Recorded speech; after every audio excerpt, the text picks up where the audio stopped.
భరద్వాజ గారు, ముఖ్యంగా తిరుమల లడ్డు కల్తీ కేసులో అసలు దొంగ ఎవరంటే ఏం చెప్తారు? అసలు దొంగ ఎవరు అనేది దర్యాప్తు జరిపిన తర్వాత వాళ్ళు ప్రకటించాలండి. అంటే ఇప్పుడు ప్రస్తుతం సుబ్బారెడ్డి గారిని టార్గెట్ చేసి అక్కడ వార్తలు చలామణిలో ఉన్నాయి. సుబ్బారెడ్డి గారు ఇంటెన్షనల్గా చేశారా, లేకపోతే వైఎస్ జగన్మోహన్ రెడ్డి గారు ఆయన చెప్పి ఆ కాంట్రాక్ట్ ఇప్పించాడా అనేది. ఇప్పుడు ఎవరైతే ఈ రసాయన పదార్థాల ద్వారా తయారు చేసినటువంటి నెయ్యి ఆ కంపెనీలో ఏ రకమైనటువంటి, అంటే వాళ్ళకి పాలు సరఫరా చేసేటువంటి పరిస్థితి కూడా ఎవరికీ లేదు, డైరీ బేస్డ్ కంపెనీ కాదు అది అని చెప్తున్నారు. ఈ డైరీ బేస్డ్ కాని కంపెనీ వారు ఇలాంటి ఉత్పాదన చేసి ఇలాంటి కాంట్రాక్టులకి అమ్ముతున్నారు అంటే అసలు ఆ కంపెనీ నుంచి జరిగినటువంటి ఇతర లావాదేవీలు ఏమిటి, ఇంకెవరికైనా నెయ్యి పోస్తున్నారా వాళ్ళు, అమ్ముతున్నారా అనేది కూడా చూడాలి కదా. ఇలా చాలా దర్యాప్తు జరగవలసింది ఉంది. ఇదేదో ఒక పేజీ చదివి మొత్తం సినిమా చెప్పమన్నట్టుగా తయారైంది పరిస్థితి. అది కాదు. అంటే ఇప్పుడు వాంటెడ్గా అలా చేసేస్తారా? ఇక్కడ నమ్మటానికి ఉన్నటువంటి ఏకైక అవకాశం ఏంటంటే సుబ్బారెడ్డి గారు కాదు, కానీ జగన్మోహన్ రెడ్డి గారు హిందువు కాదు. ఆయన ఒక క్రైస్తవ మతానికి చెందినవాడిని అని 100 సార్లు చెప్పుకున్నాడు. ఆయన వాళ్ళు చర్చికి వెళ్తారు, వాళ్ళు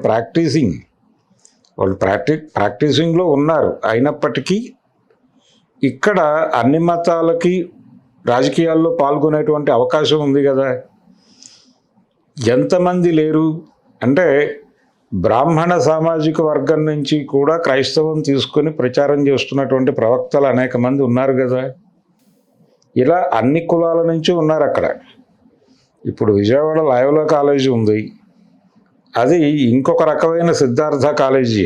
అంటే ఇన్ ది సెన్స్ గోగినేని అనే ఇంటి పేరు కలిగినటువంటి అనేక గదులు ఉంటాయి అందులో. ఎందుకుంటాయి అంటే కన్వర్టెడ్ కమ్మ సామాజిక వర్గానికి చెంది కన్వర్షన్ అయిన వాళ్ళు ఆ కాలేజీ కట్టించారు. కాబట్టి కులము మతము ఇవన్నీ ఎగ్జిస్టింగ్ సబ్జెక్ట్సే, ఇవన్నీ ఎగ్జిస్టింగ్ ఉనికిలో ఉన్నటువంటి ఇష్యూసే. కాబట్టి ఇందులో ఒక హిడెన్ ప్రోగ్రామ్ కూడా ఉంది. జగన్మోహన్ రెడ్డి అనే వ్యక్తిని టార్గెట్ చేయడానికి వాళ్ళకున్న వెసులుబాటు, దాన్ని వెసులుబాటుగానే చూస్తున్నాను నేను. ఆ వెసులుబాటును వాడి ఒక మెజారిటీ మతం తాలూకా ఓటర్లని ఆయనకి వ్యతిరేకంగా మార్చటం అనేటువంటి కార్యక్రమం ఏదైనా ఉందా దీని వెనకాల అనేది నా అనుమానం. మార్చటం ద్వారా ఒక రాజకీయ ప్రయోజనం ఉంది. ఎందుకు దీనికి ఇంత ప్రాధాన్యత కల్పిస్తున్నారు? ఇప్పుడు ఆ నెయ్యి ఆ 5 సంవత్సరాల్లో ఆ లడ్డూలు కన్జ్యూమ్ చేయటం ద్వారా భక్తుల ఆరోగ్యాలలో ఏవైనా మార్పులు జరిగాయా అనేది కూడా గమనించాలి కదా. గ్రాస్ రూట్కి వెళ్ళి మీరు చేసుంటే ఇవన్నీ జరిపి అప్పుడు ఒక దోషిని తేల్చి, ఇదిగో జగన్మోహన్ రెడ్డి ఈ కేసులో నిందితుడు, ఇతన్ని అరెస్ట్ చేసి కోర్టులో పెట్టి ఇదిగో ఇన్ని ఆధారాలు ఉన్నాయి, ఇతను పరిపాలించిన 5 సంవత్సరాల్లో తిరుమల లడ్డూలు కన్జ్యూమ్ చేసి ఇంతమంది భక్తులు ఇన్ని రకాల అనారోగ్యాలకి గురైపోయారు, ఇన్ని కోట్ల మంది, ప్రపంచవ్యాప్తంగా ఇన్ని రోగాలు వ్యాప్తి చెందినాయని రాయండి, తప్పేం లేదు దానిలో. రాసి మీరు పెడితే వాళ్ళు ఆ సాక్ష్యాధారాలు పరిశీలించి నిజంగానే అతను తప్పు చేశాడని జడ్జిమెంట్ చెప్తే అప్పుడు మాట్లాడండి. కానీ ఇదేదో అంటే ఇప్పుడు అది యాక్చువల్గా టోటల్ రిపోర్ట్ ఏంటి అనేది బయటికి రాలేదు. అందులో ఏముంది అనేటువంటిది మాత్రమే సర్క్యులేషన్లో ఉంది. ఆ ఏముంది అనే దానిలో నుంచి పుట్టినటువంటిదే మొదట పుట్టినటువంటిది జంతు అవశేషాలు. ఆ వాడినటువంటి నెయ్యిలో పరీక్షకు పంపితే అది ల్యాబ్ టెస్టెడ్, ల్యాబ్ రిపోర్ట్ ఆధారంగా చెప్తున్నారు ఈ మాట అని కూడా చెప్పారు ఆ రోజున. ఏది పవన్ కళ్యాణ్ గారు ప్రాయశ్చిత్త దీక్ష చేయడానికి ముందు వారు మాట్లాడిన మాటలు కానీ చంద్రబాబు నాయుడు గారు మాట్లాడిన మాటల్లో కానీ ల్యాబ్ రిపోర్ట్ ఆధారంగా మేము మాట్లాడుతున్నాము, ఇందులో జంతువుల కొవ్వు అవశేషములు కలవు అని చెప్పారు కదా స్పష్టంగా. అదంతా రికార్డ్ అయి ఉంది, పేపర్లలో అచ్చయి ఉంది. మరి ఇప్పుడు సడన్గా ఈ రసాయన నెయ్యి ఎక్కడి నుంచి పుట్టుకొచ్చింది? ఆ మధ్యలో ప్లాస్టిక్ బియ్యం అన్నారు. జనాలందరూ కంగారు పడ్డారు కదా బియ్యం కొనటానికి. ప్రతి గింజని నొక్కి చూడటం అనే కార్యక్రమం. అసలు బియ్యం కంటే ప్లాస్టిక్ బియ్యం కాస్ట్లీ చేస్తాయి. ఆ చిన్న లాజిక్ ఎవరికీ అందలేదు, కానీ ప్రచారం మాత్రం జరిగిపోయింది. కాబట్టి ఇది కూడా దాదాపు అలాంటి గొడవే. అంతకు మించి మరి దానికి ఏదో ప్రాధాన్యత ఉందని నేను అనుకోవడం లేదు. కానీ ఒక పొలిటికల్ ప్రోగ్రామ్ అయితే నడుస్తోంది చాలా స్పష్టంగా. అంటే జగన్మోహన్ రెడ్డి అధికారంలోకి వచ్చిన కొత్తలో ఆయన మీద కొన్ని ఆరోపణలు ఉండేవి, ఆయన యాక్టివిటీ మీద. ఆయన కొంతమందిని, ఒక సామాజిక వర్గాన్ని టార్గెట్ చేస్తున్నారు, వాళ్ళ ఆర్థిక మూల దెబ్బ కొట్టడం కోసం కొన్ని నిర్ణయాలు తీసుకుంటున్నారు అనే ఒక ఆరోపణ ఉండేది ఆయన మీద. అందులో భాగంగానే కన్స్ట్రక్షన్ సెక్టార్ పట్ల ఆయన వ్యవహరించిన పద్ధతి, మద్యం వ్యాపారం పట్ల ఆయన వ్యవహరించిన పద్ధతి, ట్రాన్స్పోర్ట్ రంగంలో ఆయన వ్యవహరించిన పద్ధతి, ఆ ఏరియాల్లో ఎక్కువ వ్యాపారం చేస్తున్నటువంటి తెలుగుదేశం పార్టీకి చెందినటువంటి లేదు కమ్మ సామాజిక వర్గానికి చెందినటువంటి పెట్టుబడిదారుల్ని టార్గెట్ చేస్తున్నాడు, ఆ పార్టీ ఆర్థిక మూలాలు దెబ్బ కొట్టడానికి అని ఒక సిద్ధాంతం ప్రచారం జరిగింది కదా. అది ఏ ప్రాతిపదికన జరిగిందో అదే కళ్ళజోడు పెట్టుకుని చూస్తే ఇప్పుడు ఒక మెజారిటీ మతం ఓట్లని వైఎస్ఆర్సీపీకి దూరం చేయటం కోసం ఈ రకమైనటువంటి ప్రచారాలను ఉధృతంగా జరుపుతున్నారా అనే అనుమానం రావటంలో ఎటువంటి ఇబ్బంది పడాల్సిన అవసరం లేదు. అందుకని దీన్ని అవుట్రైట్గా ఈ టీటీడీ తాలూకా లడ్డూలో నెయ్యి అనేటువంటి తాలూకా సబ్జెక్ట్లో ఒక స్పష్టమైనటువంటి కోర్టు నిర్ధారణ జరిపే వరకు దీని మీద ఒక ఎండుకొచ్చో లేకపోతే బలానా వాడు దోషనో మాట్లాడుకునే పరిస్థితి కాదు. అది సుబ్బారెడ్డి గారి గురించి అయినా కావచ్చు, జగన్మోహన్ రెడ్డి గారి గురించి అయినా కావచ్చు. ఆ టైంలో కేవలం వీళ్ళే లేరు, అంటే వీళ్ళు చెబితే జరిగిపోయే పరిస్థితి ఉందని నేను అనుకోవడం లేదు. అక్కడ ఒక ల్యాబ్ ఉంది, ఆ ల్యాబ్ వాళ్ళు సర్టిఫై చేయాలి, చేసిన తర్వాత మాత్రమే నెయ్యి పెడుతుంది. నిజంగానే ఇలాంటి తప్పు చేస్తే, తప్పు అంటే ఇన్ ది సెన్స్ ఇలాంటి ఈ నెయ్యి ప్లాస్టిక్ నెయ్యి గనక వాడితే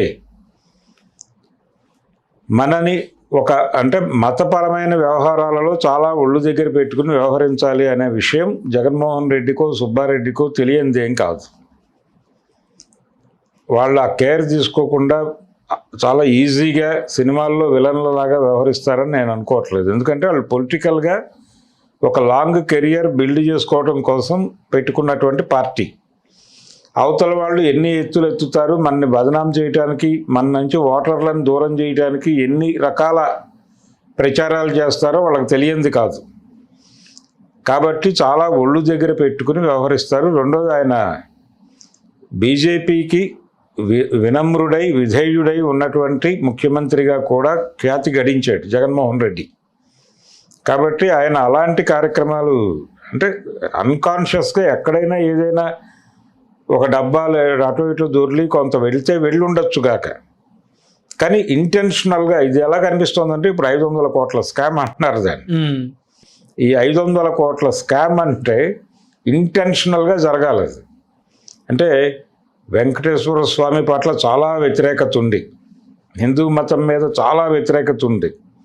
అంటే హిందువులందరినీ చంపేయటం కోసం ఆముదం గింజల నుంచి విషం పుట్టించినట్టుగా హిందూ మతాన్ని కలుషితం చేయటం కోసమే ముఖ్యమంత్రి అయినట్టుగా వైఎస్ జగన్మోహన్ రెడ్డి ప్రవర్తించుంటే తప్ప ఇది జరగదు.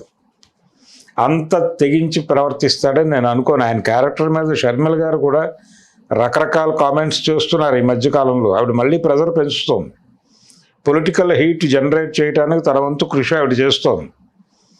ఆ పార్టీని బతికించుకోవటం కంటే కూడా ఆవిడ జగన్మోహన్ రెడ్డిని టార్గెట్ చేయటం అనే కార్యక్రమం మీద ఎక్కువ ఫోకస్తో ఉంది ఆవిడ, పీసీసీ బాధ్యతల్లో ఉండి కూడా.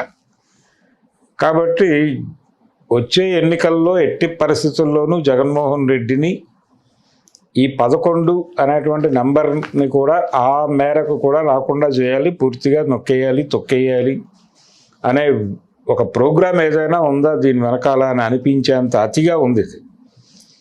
ఈ అతిగా ఉండటం అనేది దీన్ని సర్క్యులేట్ చేస్తున్న పద్ధతి చూసినా అర్థమవుతుంది. ఒక వెబ్సైట్ రాసినటువంటి దానికి భిన్నంగా ఇంకొక వెబ్సైట్ ఇంకొంచెం అగ్రెసివ్గా ఇంకొంచెం ఇంటెన్స్తో రాసుకుంటూ వెళ్ళిపోతున్నారు, అలా చెప్పుకుంటూ వెళ్ళిపోతున్నారు. ఎవరి దగ్గర ఇవో మా దగ్గర పూర్తి నివేదిక ఉంది అని బయటికి చెప్పటం లేదు. ఆల్రెడీ పబ్లిక్ డొమైన్లోకి వచ్చేయాలి ఈ పాటికి. చాలా గందరగోళం అయితే ఉంది. ఆ తిరుపతి నెయ్యి చుట్టూ చాలా గందరగోళం అయితే నడుస్తోంది. అంటే ఒక చుక్క పాలు అలాగే నెయ్యి అంటే వెన్న కూడా నెయ్యిలో కలపలేదు అన్నట్టు కూడా మాట్లాడుతున్నారు.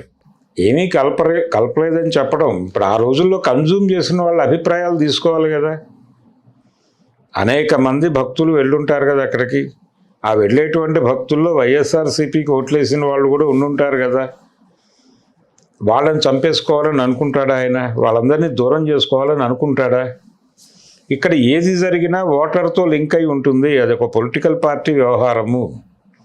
అనుకోకుండా ఏదైనా తప్పు జరిగితే జరిగి ఉండొచ్చు, ఒకటో రెండో ఇన్సిడెంట్లు జరిగితే జరిగి ఉండొచ్చు. కానీ 500 కోట్ల సినిమా నడవాలంటే అది కేంద్రీకృతంగా కాన్స్పిరసీతో ఒక పర్టికులర్ లీడర్, ఇంకెవరో కాదు, జగన్మోహన్ రెడ్డి. జగన్మోహన్ రెడ్డి కేంద్రంగా ప్రోగ్రామ్ డిజైన్ అయితే తప్ప 500 కోట్ల స్కామ్ జరగటానికి స్కోప్ లేదు. ఇది జరిగింది అనే కనుక నిర్ధారణ అయితే ఫైనల్గా మీరు ఇందాక అన్నట్టుగా అంతిమ లబ్ధిదారుడు లాగా అంతిమంగా ఎవరు దోషి అంటే కనుక ఆయనే, అనుమానం లేకుండా ఆయనే. అందుకని ఇది కొంచెం సెన్సిటివ్ దీనిలో డిజైన్లో భాగంగానే ఈ రకమైన వార్తలన్నీ సర్క్యులేషన్లో పెడుతున్నారు. హలో, తెలుగు రాజ్యం ఛానల్ చూస్తున్నారా? సామాజిక రాజకీయ జీవన చిత్రణే తెలుగు రాజ్యం. అతిశయోక్తులు అసత్యాలు ఉండవు. రాజకీయ కోణం కాదు, ప్రజా కోణమే కొలబద్ద.